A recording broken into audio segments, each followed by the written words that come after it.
Hey everyone, I just had a few quick comments about the first blog assignment that we completed for our class. Before I jump into that, I wanted to offer an extra credit opportunity, so I want to cut right to the chase on that one.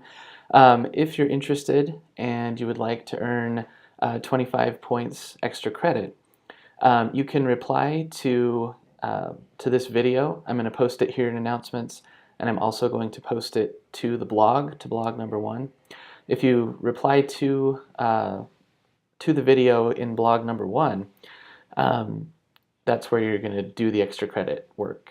Also, if you comment there, reply to me in the blog, please send me an email as well to let me know that you've done that, because Blackboard doesn't notify me when comments are made on the blog, so I wouldn't know otherwise to go give you the extra credit. So again, that's the opportunity that is available here, looking at my notes. So what I want you to talk about in this extra credit question is, what's the difference between bias, perspective, and interpretation? In order to do that, please use one supporting source. It can be digital or analog, whatever source you have at your disposal that you know of to help you think through those differences, because those are also important parts of evaluating the information that we find on the internet, or in books or articles or wherever it might be. So that's the extra credit opportunity. You just have to write a paragraph with supporting evidence to talk about the difference between bias, perspective, and interpretation. Just to comment on the blog a little bit, you all did a very good job of formulating really concise rubrics to think about some of the best methods for evaluating information on the internet. I also enjoyed looking at the websites that you chose to evaluate with those rubrics. And again, you all did a very good job of getting the nuts and bolts of that correct, and presenting us with really good things to think about in terms of what we should be looking for. For example, let's see. Oh, I really liked the idea that the ability to contact the author or the publisher was something that you should look for on the internet anymore. I mean, there are some exceptions depending on the format, which was another idea that I hadn't seen all the time in this assignment. Depending on the format, you may or may not have access to who the author is. Although even academic journals more and more today are offering email addresses and even Twitter handles for authors of the works that are published there, so that you can contact them and ask them more about it. So I think that while that doesn't necessarily guarantee the credibility or the validity of the information on the website, it's a great thing to look for, because then you could follow up with the author. You could ask questions potentially. I mean, especially if they make their contact information a prominent part of the post or the article, it seems likely that they would not mind being contacted about the information that they've discussed there. Something that we talked about a lot and that many of us started with was the URL itself. We pointed out that edus, .gov, .org, those types are generally more credible than .coms. Very true.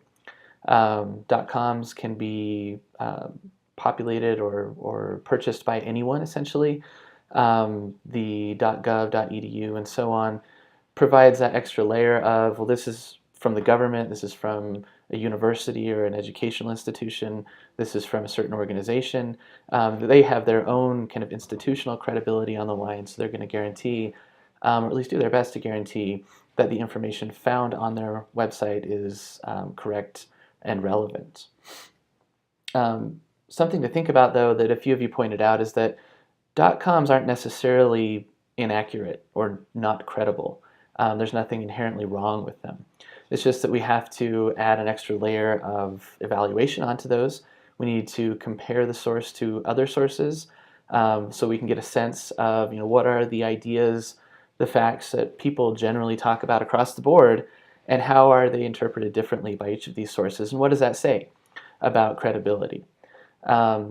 So something that I think we should also consider here is that evaluating websites and information is not as straightforward as we would like it to be as human beings.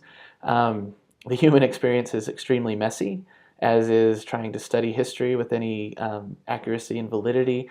And so we're constantly having to take into account multiple perspectives, multiple approaches, multiple sources, and that means that there's not like one formula, hard and fast formula for finding a credible website. There are those key things to look for that we've all pointed out across the board, but you're always going to have to apply them uniquely to each different situation that you come across.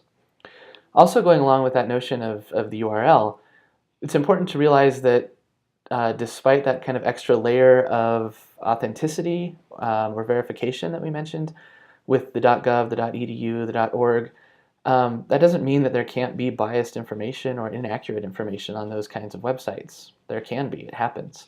And also with .orgs, we have to keep in mind, what is this institution's purpose? What axe do they have to grind? Are they advocating for a certain position, a certain idea, a certain policy? And so those kinds of things can help us to understand where they're coming from, whether or not they might have a certain bias or a certain axe to grind. So I guess the point here is that no matter what your source is, ask questions of it, think critically about it.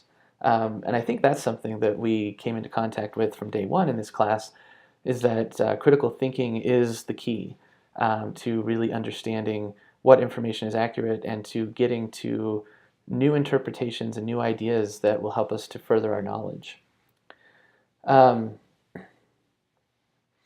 Let's see, I think I covered most things. I did just want to point out, this is the reason I offer the extra credit, that facts never speak for themselves. Something that we're reviewing from Unit 1. Facts cannot speak for themselves, no matter what those facts are.